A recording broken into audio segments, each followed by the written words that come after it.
the 48 Laws of Power. In the couple of years that we've been working together, we've had so many deep conversations where you've just blown my mind. The 48 Laws of Power is kind of a spine for this conversation. Is growing or seeking to grow your power ethical? 100%. Never outshine the master. It's the first rule. Absolute power corrupts, but powerlessness corrupts even more. Don't you want power? The words you use to get someone to take an action are critical.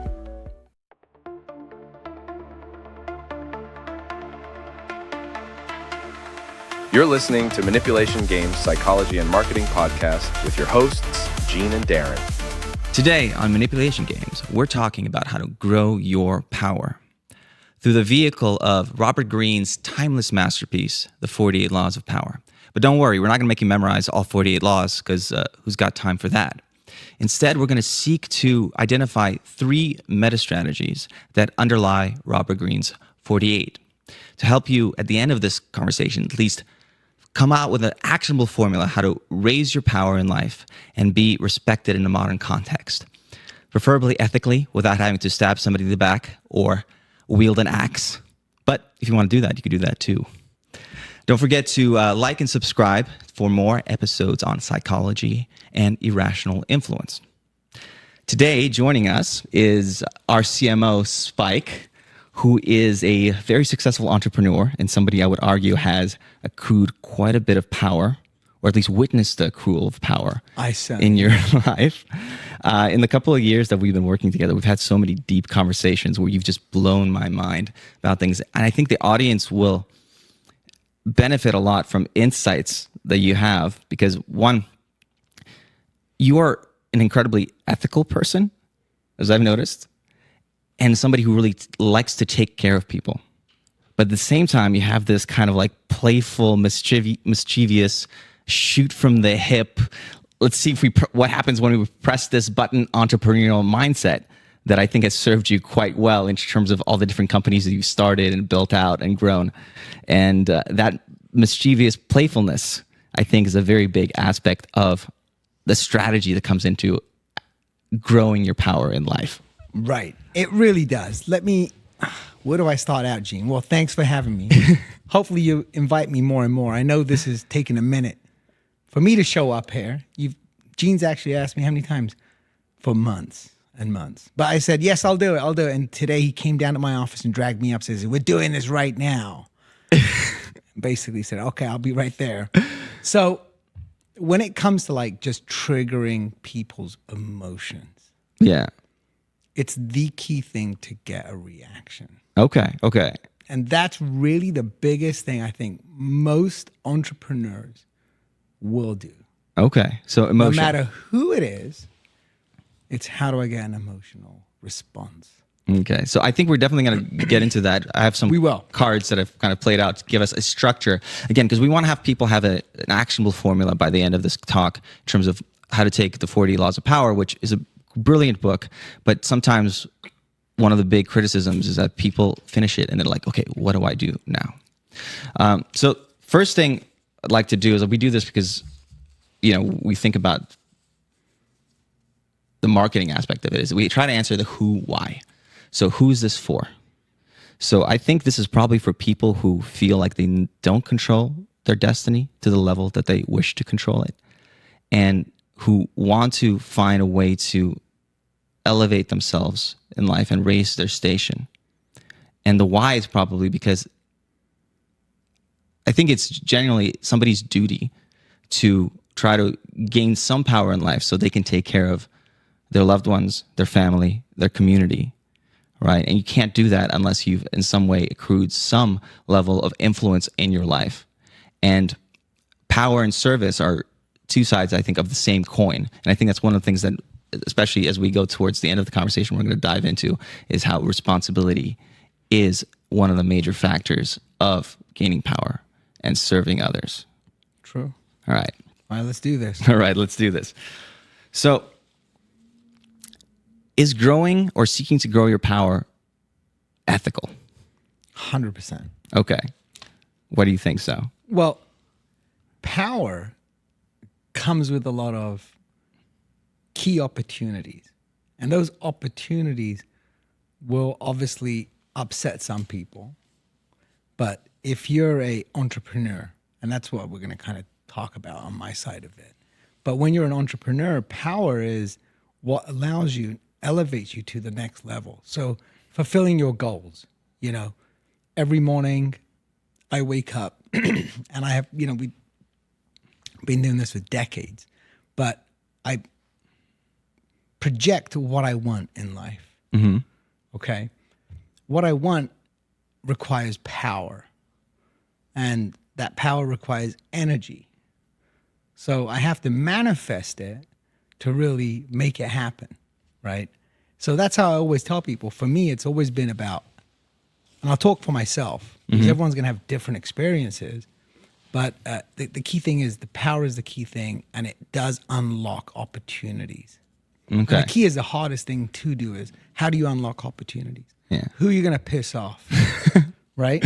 Yeah. On that road.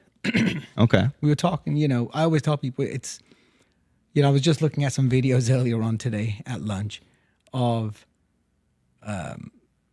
drivers that are just idiots out there, Okay. right? But what are they doing? It's the same thing, right? That's the opportunity they have. That's just how they perceive, how they get ahead in life. So there's so many different mechanisms. I mean, it could be reading a book, Yeah. right? So in terms of whether power or growing in power is ethical, there's a couple of quotes that I came across that I thought really made me think. One of them was, Malcolm X once said that absolute power corrupts, but powerlessness corrupts even more. True. That a lot of times God. if you are in a place where you're despondent, you're at the very bottom of whatever societal hierarchy you are in, that's one of the things that potentially makes people even more corrupted, because they get resentful, they get kind of lost, and it could be one of the things that really can make a person toxic, I would say. Right. And another thing that kind of came up, and this really reminded me of this Jordan Peterson thing he was talking about, where Jordan Peterson has this idea that you can't really consider yourself good if you lack the capacity to be bad. So if you only have the ability to be a good person, be polite, because you lack the power to actually do any evil in the world, how do you know you're actually a good person? Right. And so that's one of the things, one of the ways to potentially find out whether you're a good person or not is gaining some semblance of power at some point in time, which I thought was an interesting idea. He always connected it to this bit in the Bible that the meek will inherit the earth, which in our kind of understanding of it is that we consider the word meek to be docile and quiet and submissive, but he looked back at the original Greek. In the original Greek, the word was for something more like disciplined strength. People who keep the swords sheathed. Internalized. Right. Or the word prowess, which is the word we used. It was always related to, for example, war horses who are trained to be calm during battle. Right. So the ones who kind of inherit the earth are the ones who can maintain patience. You're strong, but it's a disciplined strength. But so it's a virtuous strength. So let me ask you, so where do you think Malcolm X came up with this? Well, Malcolm X, obviously, he started off from the bottom, right? And he went through a transformational period when he went to prison, and he had to completely educate himself and teach himself to read and become this very intellectual powerhouse, and then a leader, right, in the civil rights movement. So I think he saw the corrupting force of being at the bottom, of people stepping on you. Okay. And I think that's probably where that kind of came from. Again, I'm asking you feeling questions, right? Yeah. Just to kind of see where you're thinking. So I always ask when someone has an emotional tie to something they've read. Okay. Because obviously you read this. Yeah. You studied it or pulled out some books. Yeah. Went through them pretty intensely, right? Yeah. And what I find is you got to see the causation need at the time. Who was his? I always ask, no matter, because I don't know much about him. Okay. I don't know much about many people. That's okay. But what was the reason? Who was his influence? Who led him down this path? Right? Obviously, there's life events I can imagine. Yeah. So this is how it is with everything, right? Your life events really will dictate your future. If you don't learn from the past, you're gonna get fucked in the Absolutely. future. Absolutely. Anyway, so I think, growing your power is ethical because it allows you then to potentially have the positive influence you need in the world. And I think everyone, I don't know many people that I don't know anyone that doesn't want power. Yeah. Right? Don't you want power?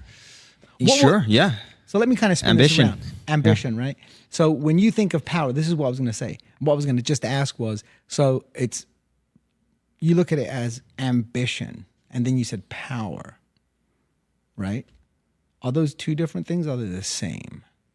I think ambition is the desire for power. Right.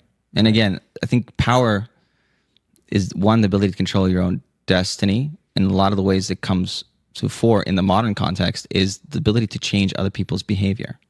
Okay.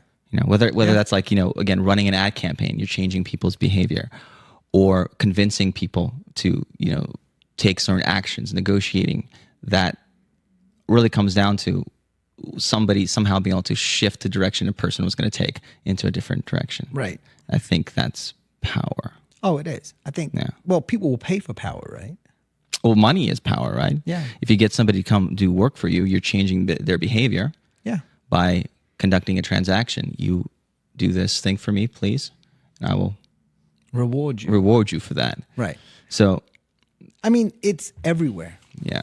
That's one thing you can't, people, I think power is a critical part of everyday America, all over the world, I should say. And I think a lot of times people, because they feel a little bit hesitant about thinking about it, that's where they walk themselves into certain traps. Yeah, but most people are playing with this thing all day long. Okay, so anyway, next. Yeah, so we're using, the 48 Laws of Power as kind of a spine for this conversation. Right. And Robert Greene's book is simultaneously an amazing book, but it's also kind of a terrible book because you finish it and you're not really sure like what to do next. What he really does, for anyone who hasn't read the book, he is a collector of stories from history that demonstrate different dynamics in the power games that have occurred, whether it was in the Renaissance, in ancient Rome, et cetera, et cetera. And probably it really functions more like a religious text, like when somebody pops open like a Bible or a Quran or the I Ching. It's not something like you read and like you get the idea. You open the book at a particular moment in time and certain things pop out for you at that time versus a future time, because a lot of the stories, for example, they contradict each other. Well, it's turning on that one God gene for you, that finding that singular purpose. Okay. Right? That's really what it's all about, because obviously there's a lot of chapters and a lot of stories, and it's all about when someone identifies themselves with one. Yeah, something pops out at you because at that moment in time. And that moment in time is exactly what I was just I was thinking. But getting that and understanding that, right, is the key. No matter where you're reading it. But that's what influences people. Yeah. Right? And they could only find one of, they might find 5 really interesting things that they're just rabbit holing. Yeah. And that's really what it is. And turning that God gene on. I don't know this term God gene. What does this mean? So the God gene is basically, Matt, we're going to have a separate show about this. Okay. Because this is a deep one. All right. But everyone, you can develop a product that everyone really will take on in a marketing sense. And it just goes, what goes viral, right? What appeals to people. Okay. That hits them at a certain point, opens us compassionate. So it could be a compassionate thing you can do with people. There's so many different psychological plays on it. Okay, so it's like something akin to a deeper purpose? Yeah, a deeper purpose. Okay. Yeah. But it's it's really like an underlying thing that they don't even know it's going on. Okay, interesting. And, it happens in all religions. Yeah. I mean, why do you go to church? Why do you go to temple? Yeah. Right? Well, you're seeking some sort of meaning, some sort of Thank you. deeper connection. Deeper connection, right? Yeah. And when you're doing it to yourself, or you're doing it through marketing or anything else, you can turn that spigot on as much as you want. Okay. So you kind of make, I drive a Tesla, right? And one of my buddies actually said that to me. He goes, "Oh man, you bought this into hook, line, and sinker." I'm like, "What are you talking about?" He said the God gene to me. He goes, "Man, you must have really you must love this car. It's a great car. I don't have to go to the gas station." And he goes, "Well, you're still paying for it." I go, "I'm paying for the convenience." Yeah. So again, it could be in every part of your life. It could be such a simple change it will make. Okay. But that's why, like, some of these books that you might only read one or two pages, but that's enough. It's enough. It gets at something. Yeah. Or I like the book you have sitting right here is one of my favorite books. You're the one who brought it to me. Yeah. So you got to read this, man. This is me. Yeah, that's the Never Split the Difference. We actually talk about it in the Charisma episode. Oh, you do? Okay. About tactical empathy and how FBI negotiations and stuff. And it's a brilliant idea. It is. And you It's brought that to scary. me. And Yeah, it's scary because this is what modern day communications has become. yeah. When I text people, it's like I use his texting technique straight out of it. I don't even sugarcoat it. It's a "do you mind?" This is what I tell my kids. "Hey, do you mind getting the trash out?" Okay. Like, I wake Maya up in the morning. "Maya, do you mind waking up on time today?"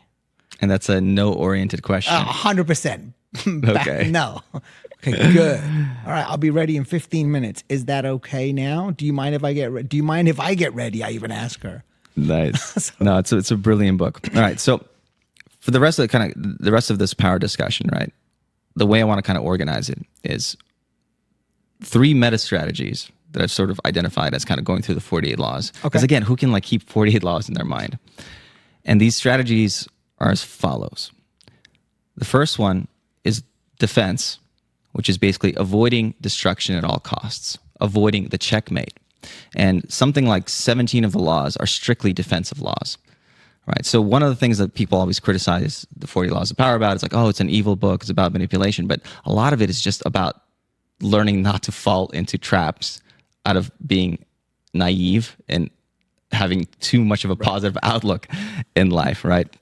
The second meta strategy is maintenance through controlling your image, right? So without perception of power, there is no power, and image and reputation is the currency of power. And I think you will have a lot to say on this because these are the kind of things you think about a lot.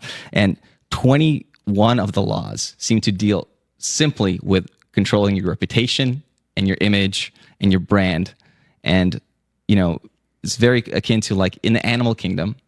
If an animal is able to send out certain signals, like a snake, through the coloring of its skin, can signal that it's dangerous. Right. It saves it the need to compete directly. So image is a major portion. It's a major meta strategy. And the last thing is essentially seizing power. And this is kind of where a lot of the darker ones that come in there, like there's pose as a friend, work as a spy, crush your enemy totally, right? You do need to have some sort of strategy to actively grow power.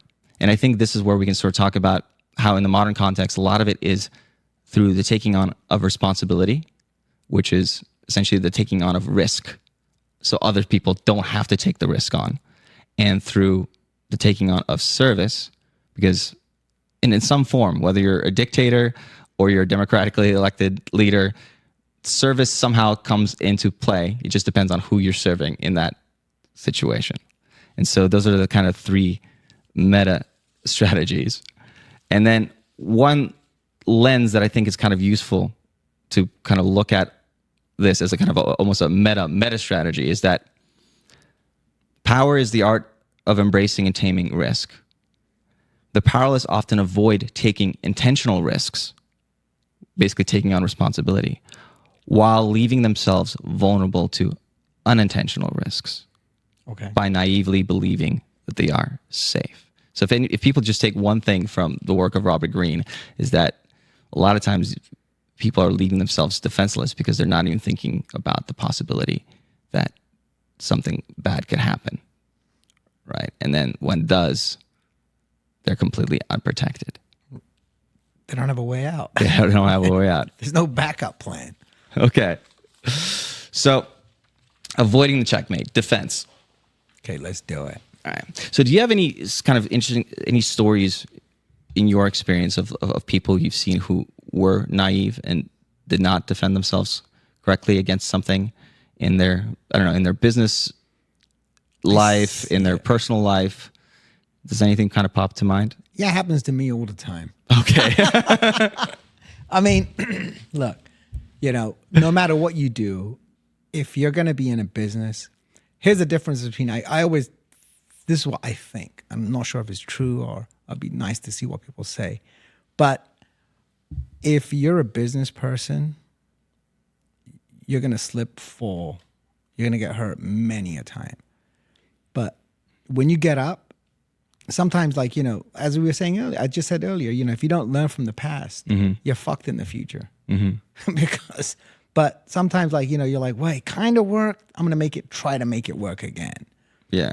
And it still doesn't work, So it's happened to me a few times. I've had campaigns and money just suddenly disappear, and losing a lot of money isn't a big deal because I find it easy to make. So I don't look at it like it's a money thing. Money is just a tool I use. Yeah. To try shit out. Yeah, that's kind of like, again, like that shoot from the hip mentality that I appreciate in you, is that you're so playful in terms of, like, you just try things and you're like, let's see what happens. Yeah. And that's a kind of an important aspect. I mean, no matter if we're running an ad campaign, right? It could be a small one or a big one. It's just like, fuck it, let's try it. Because we're not going to know, what the audience, because it just takes that one launch of a campaign to get to a particular audience. It works. They resonate with that message. They feel it, they vibrate, and they take the bait at the end of the day. But that's really what it's all about. But yeah, what's next? So 17 of the laws are strictly defensive, right? About not falling into certain traps.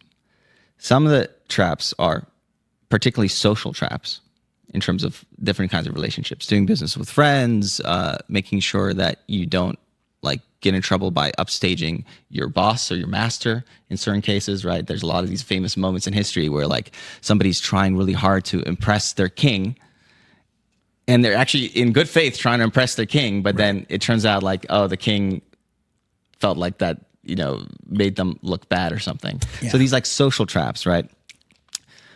And outside of social traps, it's also making sure that you have a plan B for different situations. So 99% of the power, 99% of the time, I think power, right, is just avoiding falling into unintentional risks and traps because you're being naive about things, right? Not having things laid out properly in contracts, not believing that somebody will potentially leave you or, like, screw you over in some way.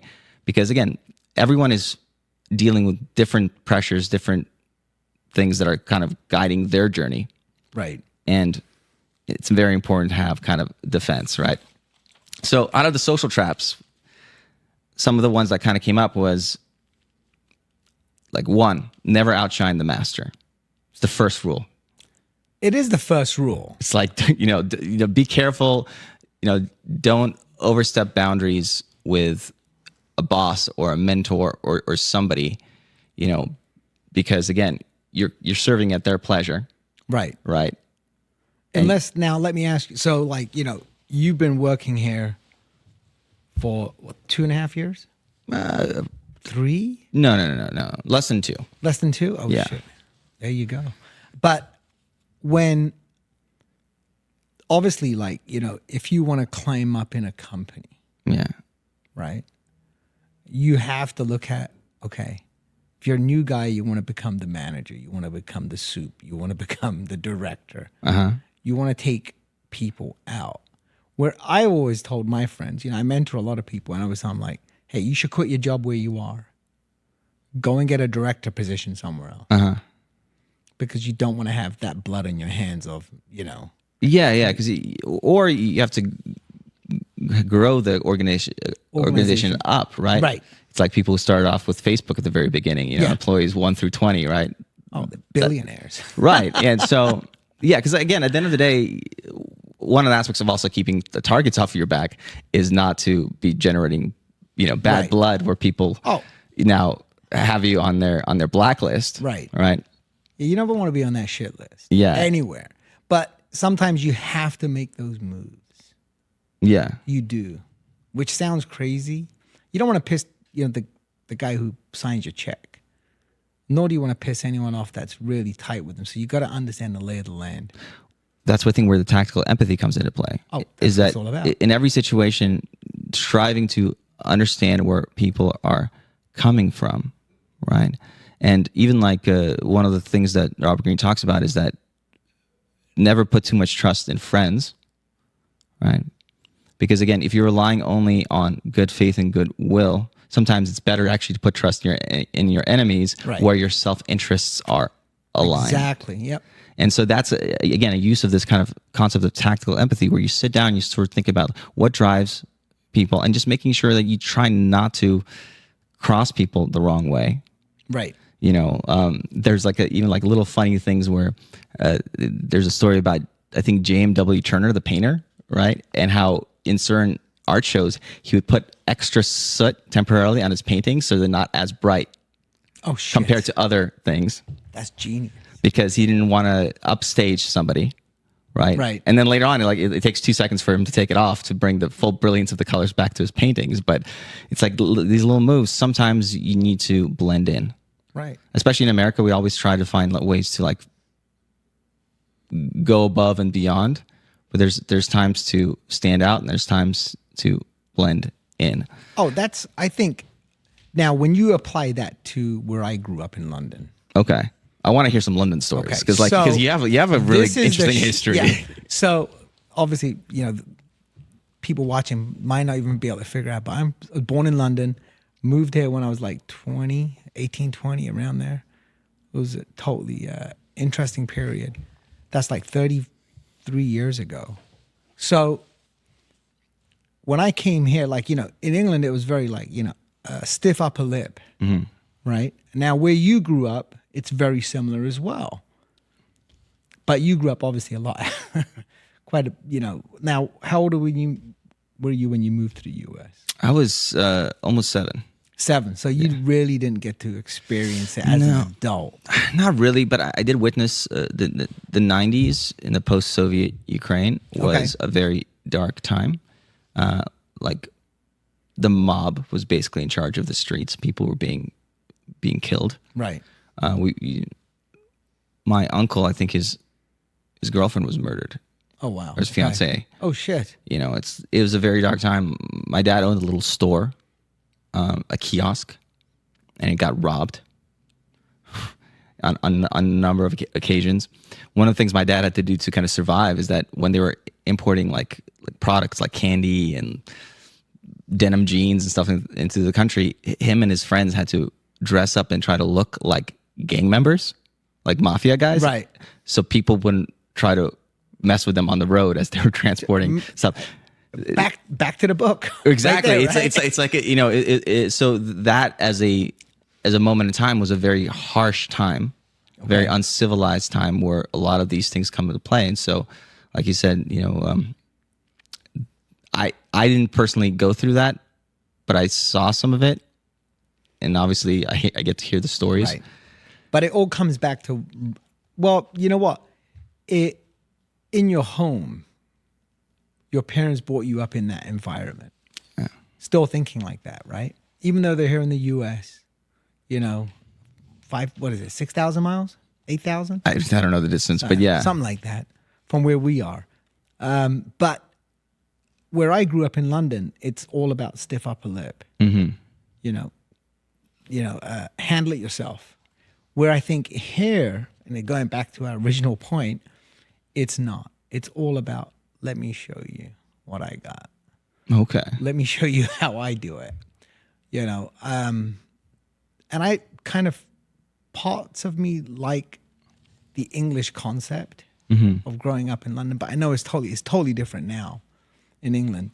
But when I was growing up there, it was day and night different from where it is today. But moving here to the U.S., this was the Wild Wild West. When I came here, early 20s, it was just open. Yeah. And that was the comparison is so hard to really articulate and really see, but just living through it was the key thing that makes you who you are, makes you the person you are, and the opportunities here. I always tell my kids, like, you don't see the opportunities I see. Yeah. And I tell them that for a reason, because I think when you've grown up in an environment where the opportunities are scarce, Yeah. and you come into a place where they're just ample, they're everywhere. Every time I'm in a store, I'm looking at opportunities. I'm in a restaurant, I'm looking at I'm like, how much these motherfuckers spend on this build out? That's what I'm thinking. All right. I'm looking at the menu, I'm feeling the paper.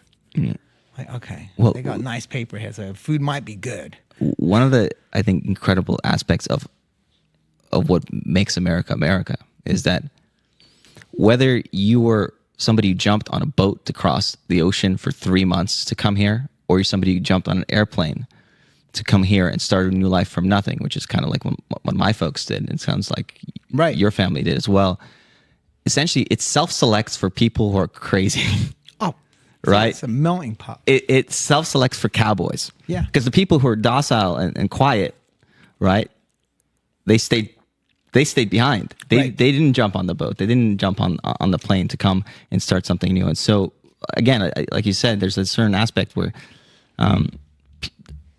part of the American ethos is like, let's build something. Let's do something. Let's, and let's strive as opposed to leaving things dormant, normal. Right? Normal. There is no normal here. Yeah. That's how I look at it. And I've always looked at everything as, okay, a normal doesn't exist in my in my world. I don't know what normal is. And I think everyone should look at it that way.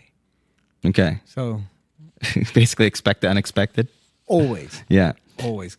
So when it comes to these social traps, right, I think a good recommendation for people is, again, act in good faith from your point of view, right? But never naively expect good faith in return. Yeah. Like, you do something good for somebody, right? But that doesn't mean that they'll necessarily return the favor in the future. Right. And that's okay. Yep. And so, again, making sure that kind of using tactical empathy to think through what are people going through and what weaknesses are you leaving open for yourself. So there's this concept that Tim Ferriss wrote about, and I think it comes out of Stoic philosophy, which is the idea of practical pessimism, which is, in the most simple form, is sitting down and, as you embark on a project, is doing a worst case scenario journal and writing down, like, what are all the worst possible things that can happen out of something. Right. Which a lot of times, again, we work a lot in the legal space. That's really what lawyers do for a living. Right.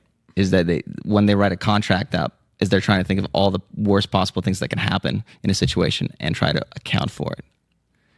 And as part of at least the defense meta strategy, avoiding the checkmate, trying to think about things from this practical pessimism standpoint. Right. Like, ahead of time, think about, like, I remember I was talking to one of our lawyers, right? And he was asking me about myself, and he was like, "Oh, are you married?" Right? It's very strange. He's like, "Do you have a prenup?" I was like, "No." I mean, like, because again, most people don't like believe they're ever going to get divorced, right? But it's kind of interesting to see, like, from him as an older gentleman who's seen some things, right? Who's selling you on it? Well, maybe he's selling me on it, but it's interesting because, like, again, he's probably seen some things, and so in his mind, it's like, "Oh, do you have a prenup?" Right? And again, that's practical pessimism. Right. It's like thinking ahead of time. So you don't necessarily need to be always taking the actions on the practical pessimism, but you have to be, at least in your decision making process, it should be there, some sort of action of, like, journaling about something before you start a new company. Like, what are the worst things that can happen if this company fails? Right. Or what are the different weak links in the company's But when you overanalyze it, that's when you really get fucked. Okay. That's how I look at it. Because like if you start overanalyzing in the beginning, you're always going to find yourself at a 0 point where you're going to be back to the drawing board. Well, yeah, because you don't want to get stuck, right? Yeah, because you need to be able to take most action. people, like how I do it is I will put, hey, I'm going to put 20 grand into this. And I generally end up spending 30, 40, 50, but it starts off with 20 or 10 in a new project. Okay, I'm going to try this out. So if you don't have that balls to lose it, so I lose it up front. I say, that's it. I'm kissing this cash goodbye. It's kind of like going to Vegas. It is very much like that. If you just look at it that way, I'm going there to have a good time. I'm going to try to make some money. If I make it, it's excellent. It's also like Sam's and Sonny's podcast. Their phrase, scared money don't make money. It doesn't. That's such a powerful statement, right? Yeah, but that's the truth. They actually said it, and I was like, oh, it's so true. Because that's how I look at it. You cannot make money if you're not willing to lose it. Look, every weekend I play golf. Every weekend I lose money. Yeah. So is it for the fun factor? Possibly. But I will win one day. I might not win how much I put in, but the ROI is shitty as hell. Yeah. But I will win. So I think you're totally right where you don't want to get paralyzed by the practical pessimism. But I think the practical aspect of it is that it's the thing that gives you the confidence to then go take intentional risks. Because you work through all the plan Bs to kind of figure out what it is. Okay, so there's intentional risks and there's calculated risks. What do you feel is more beneficial if it was yourself? Like, what would you use? Calculated? Well, so calculated risks, when you're actually taking the risk, like if you're making an investment decision, it's a calculated risk. Right. I think the difference between an intentional risk and an unintentional risk is unintentional risks are the things that you didn't think about because you're being naive, which again, I think is one of the things that the 48 Laws of Power does a great job of bringing people's attention to is by reading all the historical examples of people, how they got screwed over time because they trusted somebody too much or they were naive about the fact that their popularity would save them from, being beheaded during the French Revolution. Right.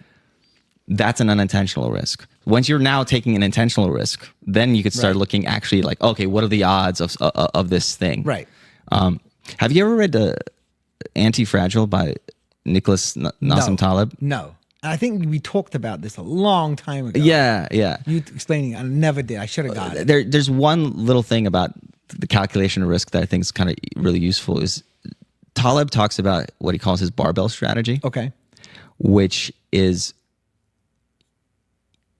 because he does not believe in the ability to predict the future. He's trying to build systems that are anti-fragile. And for him, that means the vast majority of whatever your investment or resources are going to is highly conservative investments, right? And then, so like 90% is highly conservative investments. And then 10% goes towards high risk, high reward investments where the risk is capped, but the rewards are uncapped. Okay. Now the cap, hold on. So the cap is your total investment. Yeah. So basically you're investing money, but you can't lose more money than you're investing. Right. But if it wins, if it hits, it's through the roof. It's through the roof, right? So like if it was like a casino game, most of these things don't have uncapped investments, but in certain like stock option scenarios, you have uncapped reward potential. Yep. Upsides. So in that sense, I think that's what people should strive to do is when you are ready to take the risk is trying to apply this kind of barbell strategy of trying to make sure whatever risks you're taking are capped. Like you're not going to lose more money than you've put in into a thing, or you're not going to lose more resources than you've put in, but it opens you up to incredible rewards. Right. I think you should always look at life like that. Yeah. That's how I do. No, I know you do. Because a lot of times, 100%. again, the way I've seen you start new ventures, new kind of business ideas, is you just go see what happens. All right. You have to. And you have 10 different ideas, and a lot of them are losses, but then one of them Through the hits, roof. and then all of a sudden you have this very major entrepreneurial success. And it just takes one. It just takes one. It just takes one. So that's the taking of intentional risks. One aspect that it kind of comes up is that idea of being irreplaceable. So Niccolo Machiavelli wrote that it's better to be feared than loved if you cannot be both. I think in the modern context, it's more like it's better to be needed than loved. Mm-hmm. Is that making sure whatever situation you're in, again, it's a practical pessimist standpoint, is that you want to be in a situation where you're not necessarily easily replaceable. Right. Whether it's where you provide security. Okay. That's how I always look at it. Am I able to give you security? Because that security comes at a price. Mm-hmm. And that's just how I've always looked at it. I think most people around you will look at it that way, and they don't even know it. No matter if you're in a relationship, you provide your spouse security. You provide each other security in different facets. Yeah, that's true. A lot of relationships, right? They fall apart because of logistical reasons, eventually, right? Because, there could be a lot of love, but love over long periods of time might have a very difficult time surviving, constant, financial problems, the inability to, the logistical pressures of life a lot of times can crush pure feeling over long periods of time. It chips it away. Slowly but surely it will. But that's where the security is the key thing, right? So in my world, and I think most people's, they don't realize. I mean, I realize it. Security is going to be, we got money to buy cameras. That's security. It means we're going to get a fucking podcast on. Okay. Everything is security. Uh-huh. And it comes with a price. Yeah. And that's how that's basically how I look at it. And I think more people out there are finally kind of zoning in on that everything comes to it. Everything is pegged with a price.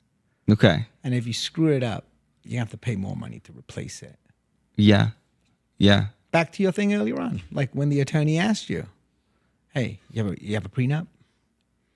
And you're thinking, why do I need that? Yeah. Right? What thoughts went through your mind? Well, I just thought that was interesting that, again, somebody who has seen a lot of life, that's one of the first things that comes to mind. Because, again, that is, in some sense, for some people, that's the unintentional risk that people are taking in their relationship. I'm not saying that people necessarily need to have a prenup in their relationships, but that's an example of that kind of thinking. Okay, what is the worst case scenario? And if the worst case scenario comes to be, how do we still stay standing? How do you survive to fight another day? Right, right. Because I have a friend going through a divorce right now. Same thing, no prenup. Asking me 1,000,001 questions a few months ago. Oh, I said to him, hey, look, just pay for it right now. It's okay. You got the money. And just walk away. And survive to fight another day. I go, yeah, self-preservation. Just what you said earlier on. Self-preservation is the key. And some people want to get stuck in a loop where they can't get out of that. Yeah. And then they lose everything. There's one of the laws that I thought was very interesting was 22, use the surrender tactic, transform weakness into power. And what that is about is that if there's an opportunity to surrender and survive, and again, to fight another day, that's the move. Right. It might feel good to be a martyr. It might feel good to your pride, but logically speaking, right, it's much better to just survive. Oh, survival gives you more opportunities. If you're backed up against the wall, Yep. and the opportunity is to eat your pride. Yeah, eat your pride, move on. And move on. And that's it sucks, it's kind of hard, but martyring yourself is it's okay. So Yeah. monitoring yourself, if really push comes to a shove, 100% only way to do it, right? Because opportunities are going to be not in the present; they'll be there. They'll be there tomorrow. If something gets you in a shitty situation, get out of it. Yeah. Save your own ass first. That's how I look at I remember me and Darren were talking about this on the episode about psychopaths and the dark triad personalities, right? And the current estimate amount of like psychopaths in the population is about 1%. It's pretty consistent. Yeah. So it. Is that all over the world? Yeah. It's pretty consistent. 1%. Yeah. Shit. And we go into like what the evolutionary basis for this is, because essentially psychopaths are people who are able to take actions, high risk strategies. And if they work out, they're very successful. And if they don't work out, well, usually in the ancient world, they would be removed from the population. Right? They'd off themselves. Okay. Yeah. But what it comes down to is that generally speaking, you are probably at some point in time going to come face to face with this kind of personality type. And the most important thing is for you to, it's like being in a cage with a lion. The most important thing is to survive to live another day. Wow. Yeah. Makes total sense. I think I might have been in one or two of those situations now I think about it. Well, the number goes up to 4% in high-level business environments. Wow. Because psychopaths, because they don't feel fear the same way others do. Again, this is somebody who has a high elevated psychopathic traits. They don't feel fear the same way other people do. They're more able to take risks, and therefore they're actually really good at business. A huge amount of like CEOs of really major corporations are very high in psychopathic traits. It's a superpower in that specific context. Wow. But you do not want to get caught up with them. Yeah. You don't want to get them. You don't want to be their target. So you're trying to tell me 25% of pretty much most CEOs, or is it? It's very elevated among CEOs and politicians, but high top level business managers in corporations, it's somewhere up of 4%. Wow. They did a study in Australia. I'm going to grok check you, okay? Yeah, no, you could. Not right now, but another time. No, most people are very surprised by this. Is that this is you probably interact with these people all the time. Again, we're not talking about like serial killer type people. Yeah. We're talking about people who have a lower remorse threshold. A lot of attorneys I deal with have that. It makes for great attorneys. And recently, if you have those traits. Yeah. Recently, we dealt with one. I don't know if you remember the guy from down here. Same shit, man. Yeah. So just again, you can still do business with them, but practical pessimism. No. Hold on. No. You have to. This is the first time I think we've ever sent an attorney their money back. Oh, really? Yeah. Sent him his cash back. Because it seemed like it would be a bad situation to be in? Oh, dude.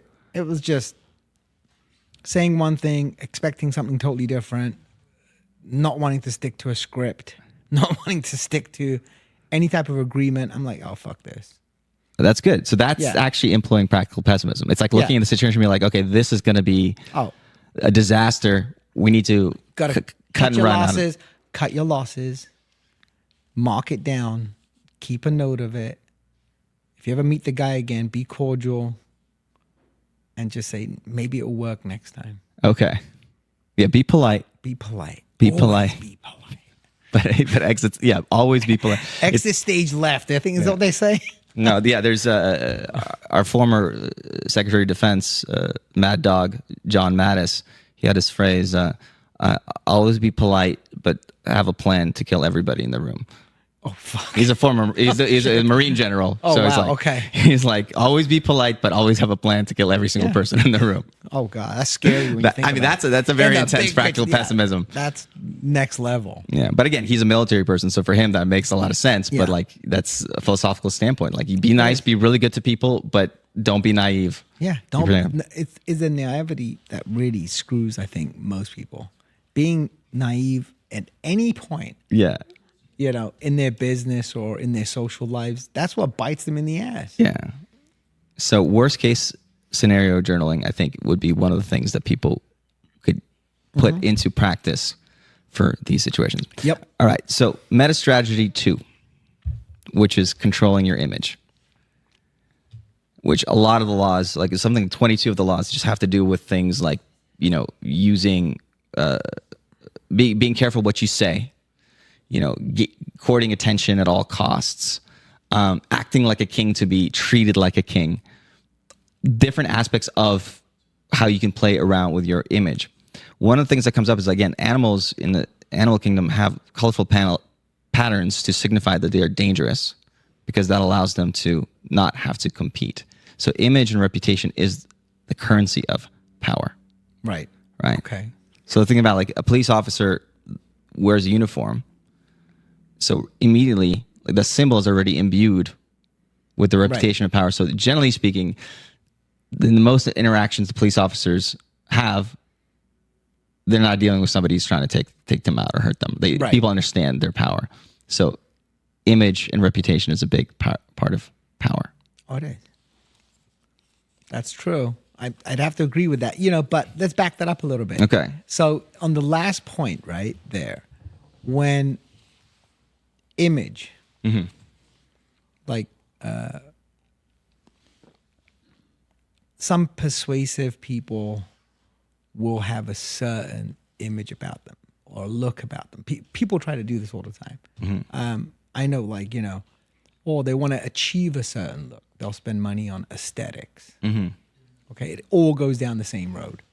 How the car you drive, or where you live. So what you can afford, what resources, how you deploy your resources is really like something I've always looked at. Yeah. I believe in living kind of like, I used to live a high fly life. Now I kind of like said, oh, fuck it. I don't need to show people what I got. Yeah. All right. And I think you get to that point where it's like a little late in life for me, in the sense like, I look at like Warren Buffett, my own, I think it was my brother was telling me, it's like, this guy drives a pickup truck or some shit. I don't know what he drives. Toyota Corolla. Is it? You're shitting me. Yeah. Guy drives a Toyota Corolla. It's probably worth. And he eats at McDonald's every day. Fuck. So he's an extreme. I mean, he is an extreme example of his philosophy. Like he's doing that just because I guess that's like. Is that what stimulates him? Yeah, he Motivates probably looks at every single interaction as like, what is the risk? What is the value of this thing? Right. And for him, having like expensive car just doesn't carry value. Okay. From his highly strategic like investment mind. Got so it. I think that's kind of how it comes out. I think we should have that same policy here for a whole week. Everybody eat McDonald's. Okay. Fuck. I don't think it's gonna go down too well, but that's fine. Yeah. I mean, if that's what encourages him to move forwards and make everybody else money, that's good with me. What kind of connected to me about what you were saying, that you used to live kind of a high flying life and now you sort of calmed down in terms of like what signals you're putting out in the world, is that even like there's this idea out of Sun Tzu, like present yourself as strong when you are weak and then as weak when you are strong. Oh, true. So a lot of times, again, people are trying to fake their signals, again, to kind of rise up. And then at some point in time, when you kind of got there, then it's like you don't really feel the need to necessarily prove anything. No. And so a practical pessimistic point of view would be like, if somebody is sending out a lot of like status signals, maybe be skeptical. Guard. Yeah. Like, it's like something's off about that. I always look at that and I say, what does he want? Yeah. That's how I look at people sometimes. I'm like, wow. Or I see the nice watch, nice pair of shoes. I'm like, all right, this guy's in need of something or trying to get something. So a lot of things I think we talk about in manipulation games actually kind of fits in with a lot of these recommendations for image that kind of come through the book. I'm just going to read through like a couple of these things, right? So, so much depends on reputation. Guarded with your life. Court attention at all costs, right? Because if you're not seen, there's no power if you're not seen, right? Use selective honesty and generosity to disarm your victim, which actually reminds me a lot of Chris Voss's accusation audit, which is the idea is that if there's something somebody can accuse you of in a negotiation, use it first. Yeah. Right? Always. We'll talk a lot about glamour on manipulation games, and there's a lot of these things about always say less than necessary. Make your accomplishments seem effortless. Use absence to increase respect and honor. Right? So a lot of these aspects is like as you're sort of sculpting your image, right, is kind of sculpting your image intentionally. It doesn't have to be something like super like grandiose or whatever, but if you're like walking into a situation, don't wear clothes, wear a uniform. In a sense of like, make choices about what you're doing. Because again, we work in advertising, and we always think about what is the message and how is the message landing. Right. It's kind of using that kind of. Well, it's always about like how did the other person was process it? Yeah. Are you blending in? Yes. Right. And are you trying to sometimes not blend in? Like, what are you trying to do? What's your objective, right? Mm-hmm. When it comes to like motivating another person to have a discussion with you. It's the same thing what happens when you go into the mall. I don't go into malls, I'll be honest. Okay. But when you go to let's say I go to Saks. Uh-huh. It's the same thing, right? I dress up like shit. The guy dresses up sharp. The guy who's trying to sell me everything, That's always funny whenever you have these, you walk into like a luxury boutique and the people are way better dressed than somebody who's walking in to purchase something. Exactly. I'm like, wait, I'm here to spend my money and you think I got money? I'm looking at what you're wearing, bud. But that's just the nature, right? Yeah. Of like, as you said, going in as a chameleon, trying to blend in to do what you want to do. Yeah. And I think that's one of the things that a lot of times I've gotten in trouble with in my life is I haven't done as much to like blend in certain situations. I think you do an okay job.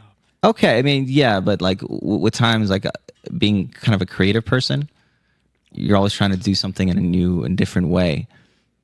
But like going through like high school, university, or whatever, there are certain situations now I realize that it is important to sometimes blend in than it's more important sometimes to blend in than it is to stand out, depending on the situation. I think is blending in is the key.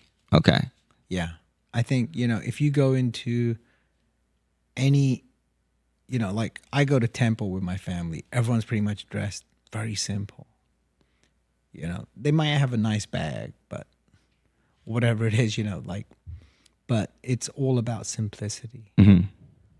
And I think if you're able to achieve that, you'll definitely go, you'll have a lot more keys in life to do. Adapt. Open more doors.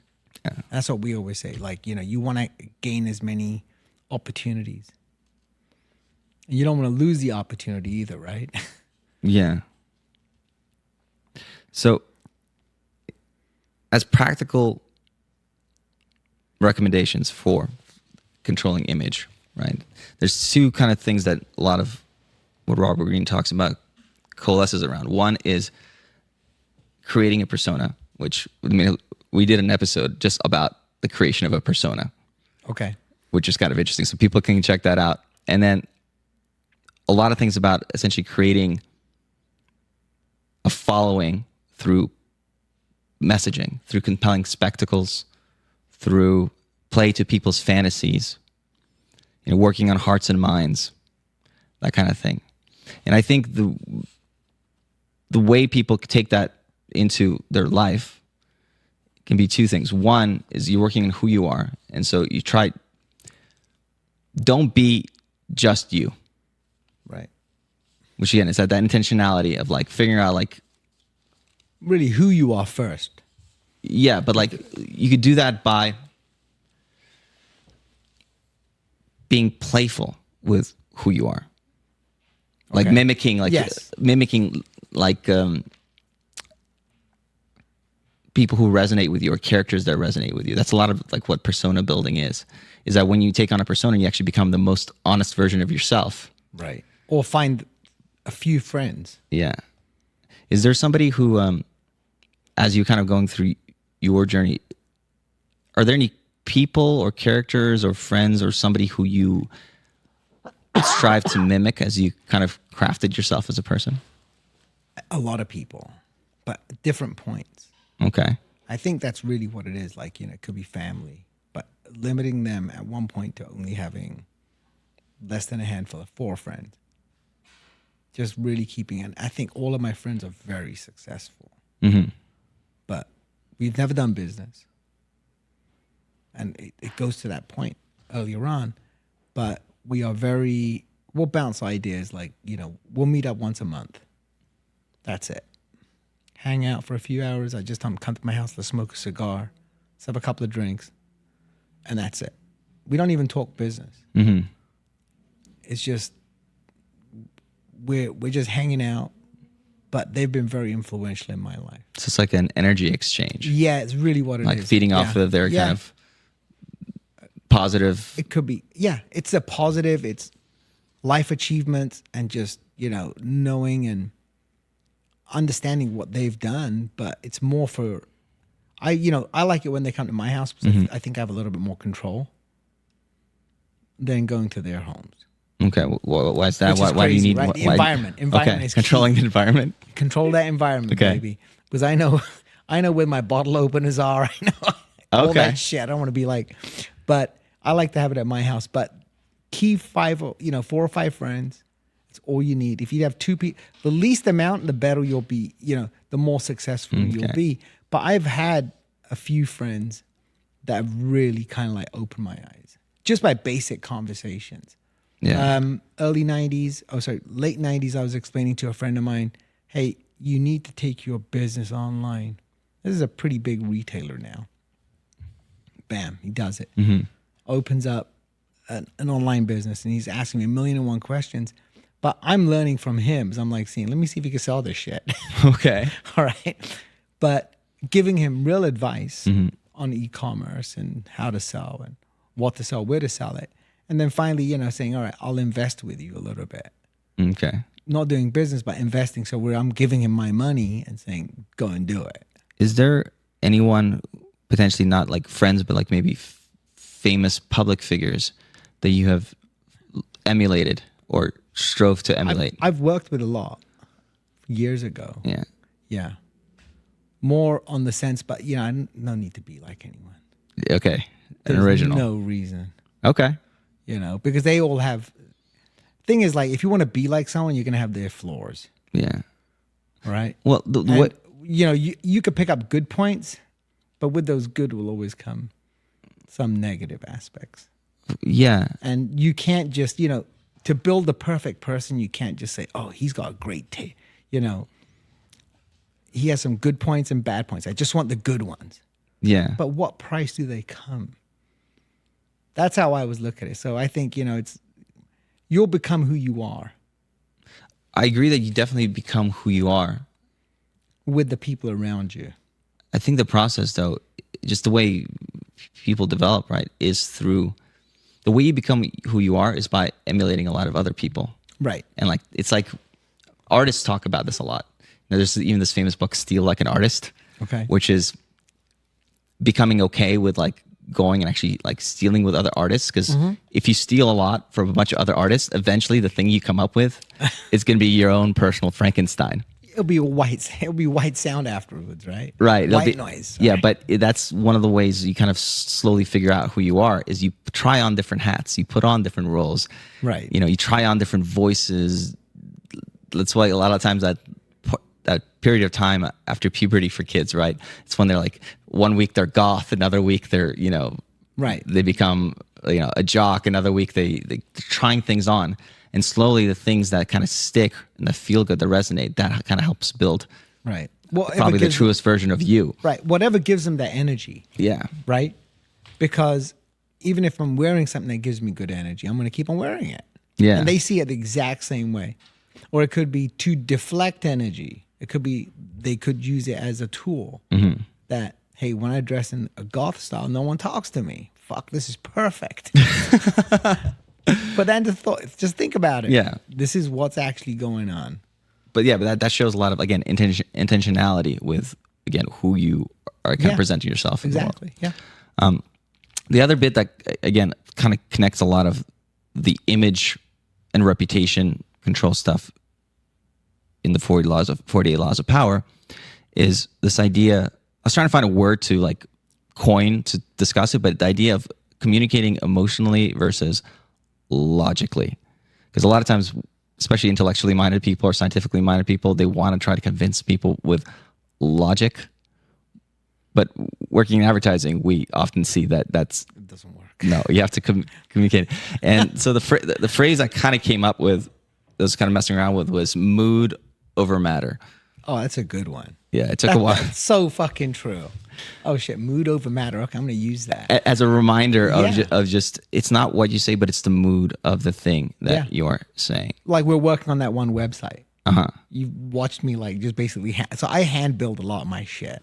Yeah. Kind of old school, but Well, we were Spike, you went to a kind of prestigious art school. yeah, I did. So before you became a shoot from the hip entrepreneur, you know, still am. at the end of the day, at the core, you're an artist. Yeah, I am. I'm totally a design person. I think everything aesthetically has to work. But making products or making a landing page, I don't have, I mean, trust me, I got guys to do it. I can hire the best. But there's something about doing it myself, which really helps me understand what the experience the person's going to go through. Yeah, because I've seen you try to sculpt either words or websites for hours, if not days. Yeah.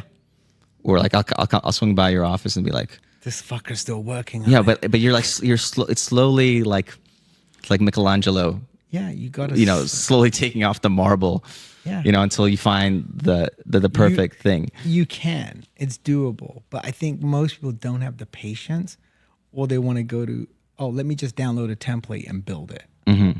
Everything's been done. Trust me. Yeah. I mean, I can't come up with a unique design. I can't. But what I can do is I can wordplay it so it's smooth. Mm-hmm. And it gets a particular narrative across and creates a conversion event. Get someone to a page. To get somebody to take action. Action is the key. Yeah. The words you use to get someone to take an action are critical. Yeah. You know, I don't like long form pages, but sometimes I still build them Mm-hmm. because I know that when someone's injured, they're going to read. Mm-hmm. They want to get to know you. Yeah, especially if somebody's in a particular situation where they have a very strong pain point. A lot of times people, as they're trying to seek answers to whatever situation they're in, they are willing to read really long. Oh, absolutely. I mean, Copy. this is why you read books. Yeah. If you're trying to decipher something is when you start reading. That's true. Right. Because again, it's like you're using the books as, again, the It's like- Rorschach it's- law, think yeah, law, to find it's that- answers to your questions. It's that coping mechanism, management. Yeah. Really is a big picture thing. It's insane to really think about it, but when you kind of go out there and you start seeing guys that read 30, 40, 50 books a year or 100 books a year, I have some friends that do that. I'm like, you're fucking crazy. I don't know how you find time. And they're like telling me, well, you're just swiping, bud. I'm like, no, I'm not. So I guess we're kind of both getting our information, but they're getting more logical information. Yeah. They're getting more realistic facts. And they're not going off, in a tangent or down a rabbit hole like I do.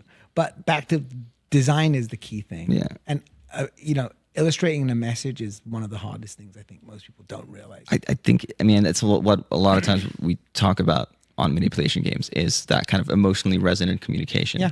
You've And so- created ads. Hold on, let me ask you. So you've created ads, like, you know what my ads look like, Mm-hmm. the ones I do. And when you first saw them, what did you say? Like, who the fuck is going to use this? It doesn't make sense. No. When I saw you first do it, I knew exactly what you were doing. Yeah. Ugly advertising. Yeah. It's like Dan Kennedy. Yep. The old school. It's like, because ugly advertising works. Like you can have something that's beautiful, but if it doesn't create that, Yeah. you need that. Yeah, that scroll stop. What the fuck is this? Yeah. That's what I like to do. So, no, again, mood over matter. Like a lot of times you have ideas that are true, Right. But there's other ideas that are useful. Right. Yeah. Like, believing that you have a destiny might not be true, but it's a more useful idea because it keeps you going. It keeps you grounded.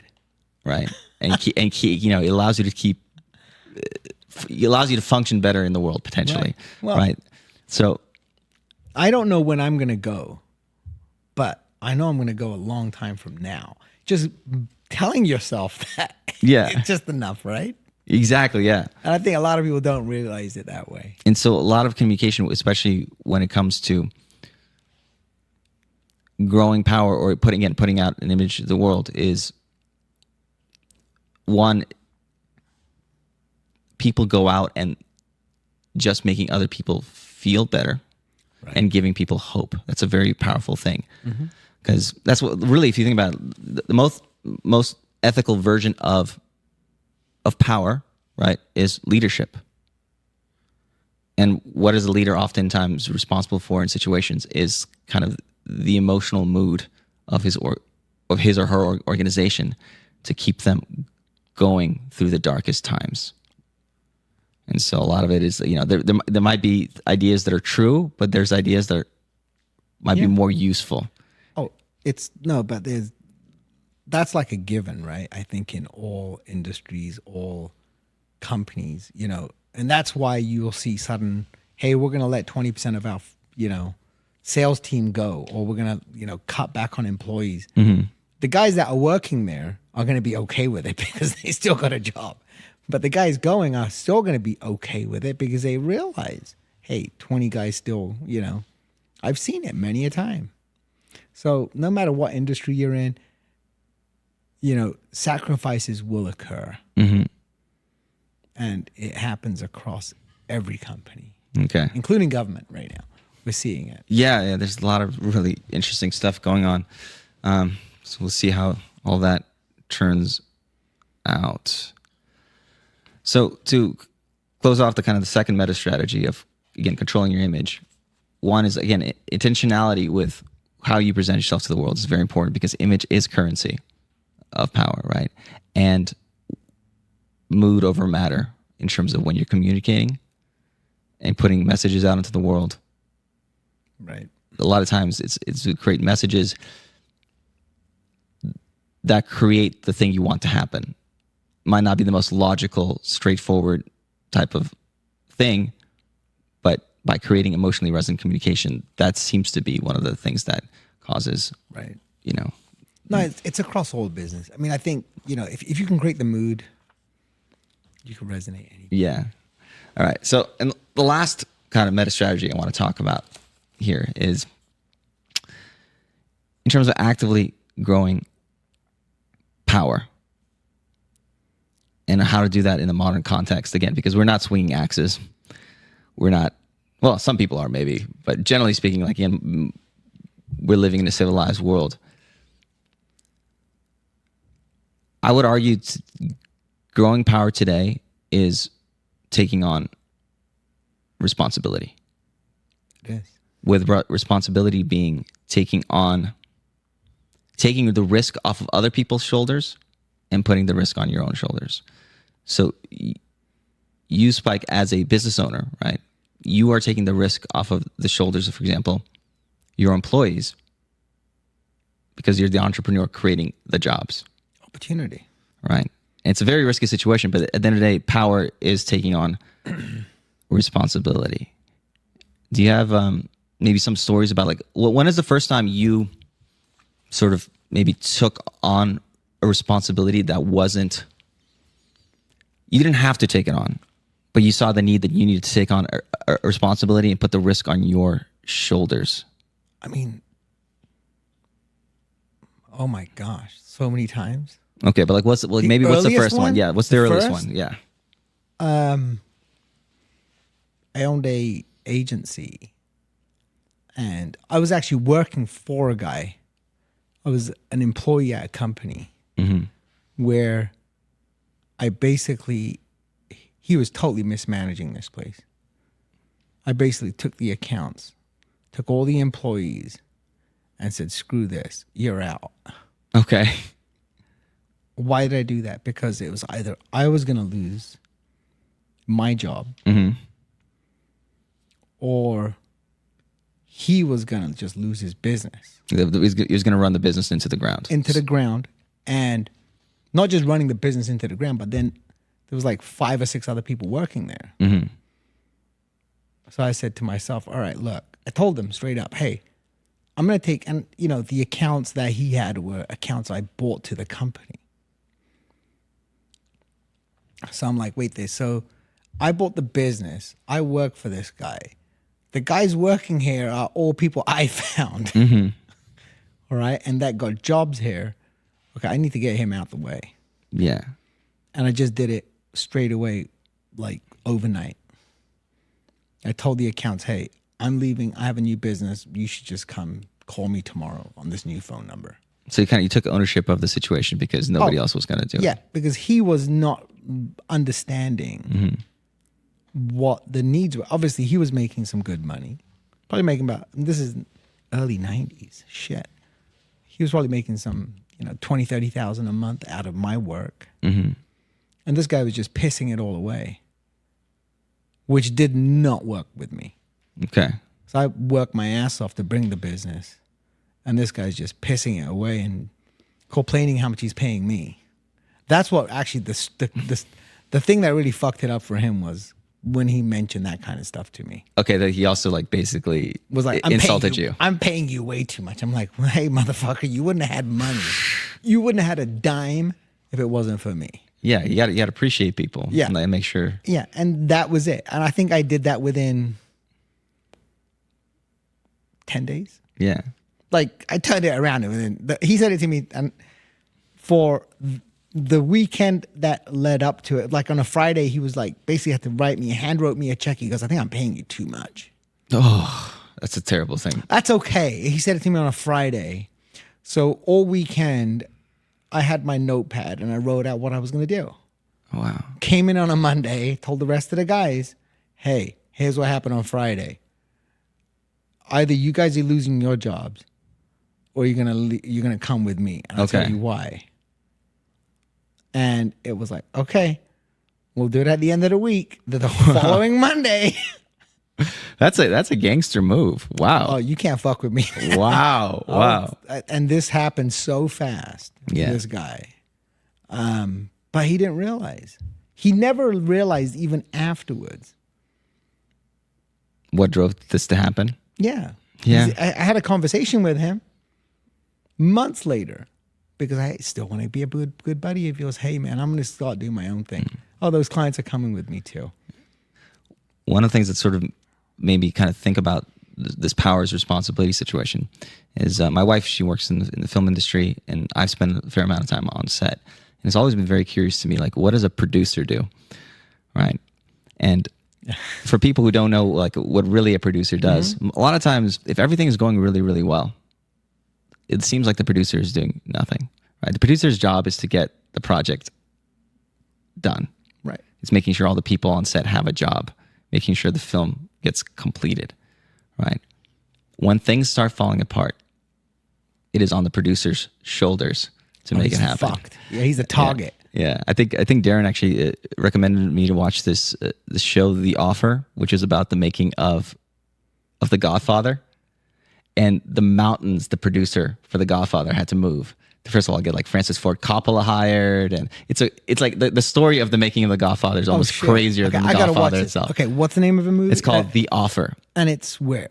I think it's on Paramount Plus. Okay. Yeah, because Paramount made The Godfather, so it's kind of almost like an eternal story. Okay, got it. And so, and again, it's that aspect of, you take the risk on yourself, and the way, if in most people's life, that's, I think it'll probably come into play, is that okay, you're not going to be necessarily like starting a new company and taking all the employees away to save the company, but it's like taking on, if there's a project that's happening and nobody's taking leadership and the project is gonna fall through, taking on the responsibility of making sure the project happens and taking the risk of the failure on yourself so other people don't need to. Wow. Okay. So power as responsibility, as slowly taking that on. In some ways, it's also can show up with, like, if you're advocating for somebody, advocacy. Like if there's if there's some cause that's not being addressed, that's, one way people kind of, again, take the responsibility for the cause by going out there and campaigning for it. So back to what you're saying. When your wife's in these environments, how does she look at it? Yeah. Because obviously, now what does she do? She's a director and cinematographer. Okay. So she's in that. So she's in a higher level of the guy just running around the set. Yeah. Just, a grip or whatever it might be, And I think like in those fields, it's one is hard to get in. Mm-hmm. We're in LA. You think there's easy jobs here, right? Do they exist? No. And especially now, the industry's in a really bad situation. Well, the industry's in bad shape. There's no doubt. But it's the relationship she kept that brings her the work, right? The producers, she's been like, yep, I'll take care of it. And primarily, honestly, lately she acts more like a producer for things because she's the one to make sure the thing gets done. Yeah. Like, and that's one of the reasons. Like, if you're somebody who can do that, where a task is given, you receive the task, and you make sure it gets done. Right. Power begets power, right? In the sense of like you've taken on the responsibility, and you're taking the risk off of other people's shoulders. And at the end of the day, there's probably an end point in terms of like, very few people I think want to be all powerful, right? But there's a certain point in time where the amount of risk that you are willing to take on is the station of power that you are gonna be at, right? And at the very least, you should be taking on the responsibility potentially for your little small community, your family, right? And that's what it was. It's always about that. Take care of the people around you. Yeah, that's really it. And so, and the last bit I think of taking on power, right? So there's power like as responsibility, but there's also power as service. There's this interesting book called The Dictator's Handbook, which kind of talks about how dictatorships hold power. And you think a dictator holds power just because they're an authoritarian guy who pushes people around. But really, the only way they can hold power is by serving a very small community of people, a very like elite layer of society. Right. Like in the Roman Empire, a lot of times the only way you can stay an emperor is if you served the Praetorian Guard's needs by showering them with treasure and money and that kind of thing. Right. So in any situation, whether or not, you're in a democracy or like an authoritarian regime, right? There's somebody even if you're the top dog, you have to be serving people. Like if you took over you violently took over somebody else's drug cartel. If you're not making money for the people in that cartel after you take over, you're fucked. Yeah. Right. You're going to be gone real quick. You're going to disappear. So making sure that whatever constituents you're leading, you have to make sure you're serving them. Right. Right. Yeah, the reason Julius Caesar was able to overthrow the Roman Republic was that his armies loved him because, again, he showered them with treasure, he gave them victories, and he led them from the front. So they were willing to commit treason on his behalf. Right. And so without a thought, I mean, without like even realizing the repercussions. Yeah. They're like, fuck it, we're going to do it. So that's just how it is. And I think that's like that with all business too, right? Yeah, because if you don't serve your clients, no clients. No clients, right? No. If you don't serve your employees by giving them a good place to work, like you're not going to have a team to lead. You can't. Like basically, that's what the gentleman in the story where you're talking about, where you ended up basically like a hostile takeover. Yeah. That's basically what it was. And people wouldn't be willing to follow you. Yeah. If that gentleman did not fail to serve the people in that organization. Well, it was like he was complaining about everything, basic shit. But it was like, okay, all right, I'm only going to give people one chance to fuck up. And he fucked up. And I just didn't want to lose my friends, or the people who I bought to the company, and the accounts I went and got. Yeah. So you can't just look at it. It's like, was it in the big picture, if that was going to happen today, I'd have like a dozen lawsuits on my ass. Okay. But this one, I kind of kept very mellow and explained to him what's going on. I'm leaving. These guys want to come with me. What are you going to do? Mm-hmm. Yeah. Can't do that shit today. It would just be more difficult. You have to do it more carefully, right? You'd really have to be careful. I was so blatant and dumb and 20 some odd years old. And I said, fuck it. It's just going to, it's how it's going to happen. But you took that intentional risk, which is so, well, it was that's like, so admirable, you know? Oh no, it was more about keeping the money train coming because I knew if this guy's going to ruin it all, Yeah. I'm going to have to like house these clients somewhere else. And it was never my intention. Mm-hmm. So it's always like, well, let him run the front end of this. Let him be the front guy. I never want to be the front guy in a company. Yeah. That's why he was great. But he pissed half the money away he was making. And then when he's spending like a drunken sailor, guess what? His internal team is going to suffer when the guy says, oh, I'm paying you guys too much. Oh my God. I'm making this guy like, I think we were making, it wasn't much. It was like less than $100,000, a couple $100,000 a month in revenue. And he's paying me because it was like my idea. I was like, hey, look, I'm going to come work for you, but you're going to be the front guy. I'll bring the business. Okay. And the guy just did not realize what that meant. But he was all about, hey, I'm going to blow the cash. Then it was like, I'm paying you guys too much. Yeah. Why are you paying us too much? We just took in over $150,000 last month. Well, it sounds like this gentleman could have gotten some wisdom from the exactly. 48 Laws of Power because he made several very bad tactical moves there. But it's as you were saying earlier on, it's like a dictator, right? Mm-hmm. Okay? You know, every dictator sees his day. Especially if they don't serve Right. that class of people. Could be the oligarchs or whoever they're working with. It could be like, you know, that upper echelons of society, you know, secret society bullshit. I don't know what that's about, but that's what I hear about online. Secret societies. But if you're not servicing them, you're done. Yeah. You're done. Yeah. So to kind of summarize the 3 meta strategies so you guys can leave this conversation and go out there and grow your power. Avoid the final checkmate. Survive to live another day. You do that by maintaining a little bit of practical pessimism, by being aware of the different ways things can go wrong and trying to at least plan ahead for them. You know, making sure you're covered. Control your image. You know, stop being just you and intentionally create who you are, your brand, your reputation in the world. And when you are communicating, communicate emotionally rather than just logically. Mood over matter. And then lastly, as you are actively trying to grow your power, strive to take on responsibility by taking the risks off of other people's shoulders. And make sure when you are leading people, power is service. You have to be taking care of people because that's what keeps you there. Yep. That's pretty much about it in a nutshell. I'm so excited we got a chance to do this conversation. Yep.